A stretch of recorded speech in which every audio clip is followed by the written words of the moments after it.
يا صباح الورد والفل والياسمين على اجمل متابعين في الدنيا. جربتي تعجني العيش الفينو او الكايزر بالتلج؟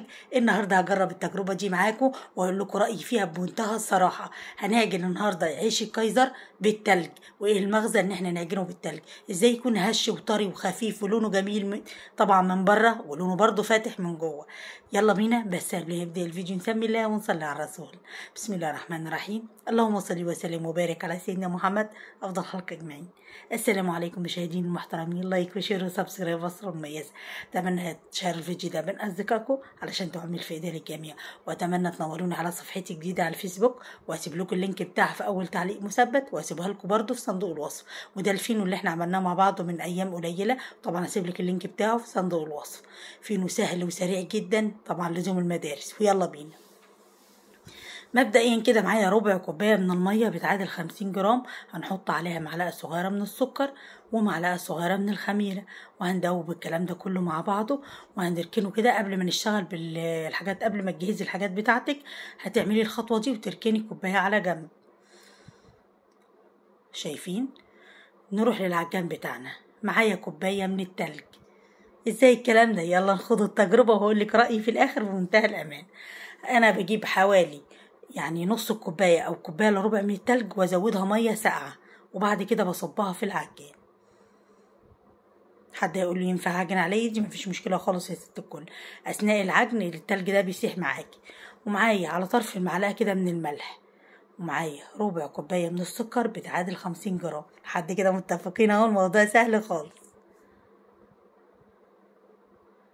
ومعايا معلقتين كبار من الحليب البودرة، وده اختياري يا ست الكل. لو مش حابه تحطي مفيش مشكله خالص، انا حطاه علشان اعزز الطعم واخلي الطعم بتاع الكايزر معايا غني.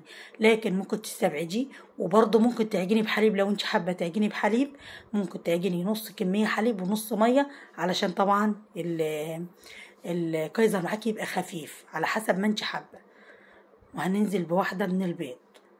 الناس يا جماعة اللي عندها حساسية من البيض أو مش بتحب البيض في المعجنات ومش حابة تحطي بيض، ممكن تستبعديه تماما يا ست الكل، وهتستبدليه بربع كوباية من الحليب أو المية المتلجة اللي انت حباه، علشان تدي طبعا سوائل، وهي دي بتفرق في المقادير معانا.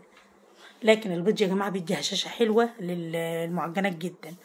ومعايا معلقه صغيره من عصير الليمون، عليها نص معلقه صغيره من بيكنج باودر، وده المحسن الطبيعي اللي بنعمله في المخبوزات المعجنات بتاعتنا. وهننزل بيه علشان طبعا تطلع هشه وخفيفه معاكي. وهننزل بنص كيلو من الدقيق. لحد كده الموضوع سهل اهو. وهنروح للعجان بتاعنا وهنعجن الكلام ده 5 دقايق.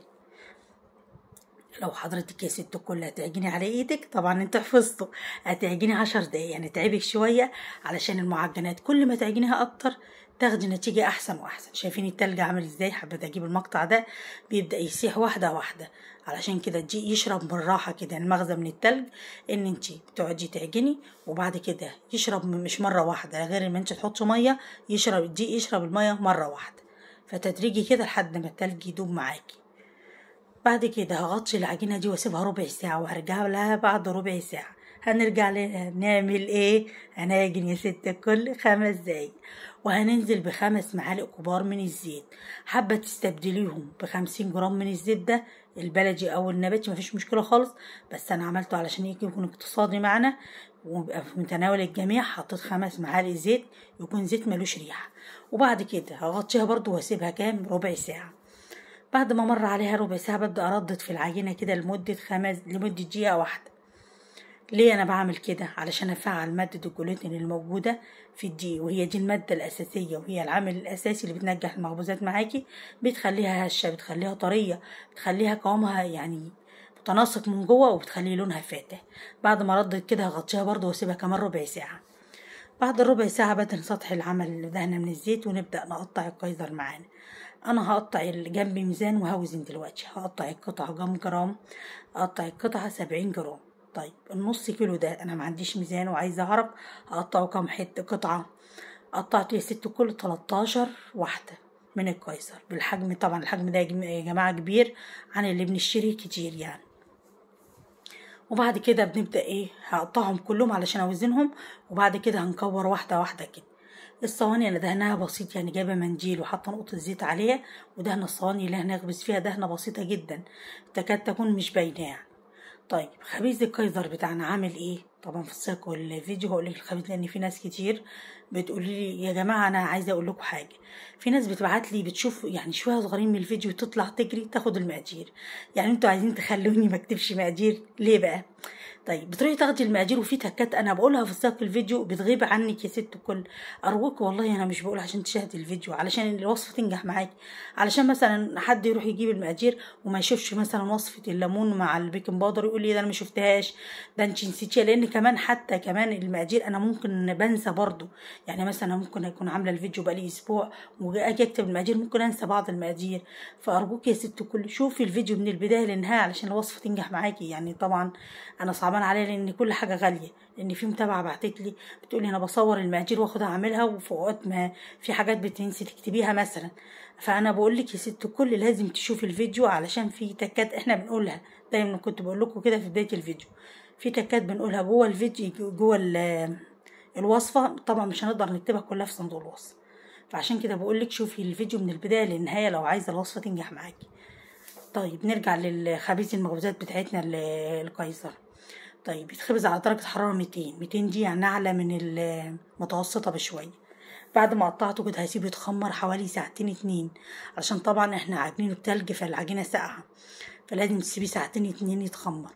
بعد ما تخمر ببخه بخة من المية وارش رشة من السمسم أو حبة البركة زي ما انت حابة. احنا بنحط المية دي علشان طبعا السمسم يلزق في العجين معايا في الكايزر معايا. ادخله يقعد 10 دقايق في الفرن بس، ما تسيبوش اكتر من كده علشان طبعا ما ينشفش معاكي ما يطلعش ايه شادد. واول ما تطلعيه على طول يا ست الكل هجيب معلقه زبده على معلقه زيت وتدهنيه وهتغطيه بفطين 2 وتسيبيه متغطي حوالي 10 دقايق علشان يرد من حراره الفرن. وده سر الطراوه بتاع المخبوزات بتاعتي. طبعا انا قلت لكم بيتخبز على درجه حراره 200 وما دهنتش حاجه خالص، دخلته هي بخه الميه بس ما دهنتش حاجه خالص. بس اول ما بيطلع بحط له مثلا معلقه زبده على معلقه زيت واديله دهنه كده، يعني تلميعه حلوه كده. طبعا اول ما هو دافي بسيط هتحطيه في كيس محكم الغلق وتحطيه في الفريزر. عند ما تيجي تعملي سندوتشات لاولادك هتطلعيها قبلها بس ب5 دقايق او ب10 دقايق وتعمليه. بس يا ست الكل الموضوع سهل جدا. طيب ايه رأيي في التلج اللي انا عملته؟ انا اول مرة صراحة شفت حد عمل بالتلج، قلت حبيت اجرب. بصراحة ما لقيتش فرق، يعني انا ما لقيتش فرق بين اللي انا بعمله وده، يعني بل بالعكس يمكن اللي انا بعمله اصلا العادي يمكن احسن من ده كمان، لان ده خد مني تخمير كتير وقت كبير علشان طبعا العجينة بتبقى ساقعة، فخد مني ساعتين 2 بعد التشكيل كمان. فده طبعا انا شايفة ان انا بعمله العادي افضل بصراحة. واسيبكم في رعاية الله وامانه، والسلام عليكم ورحمة الله وبركاته.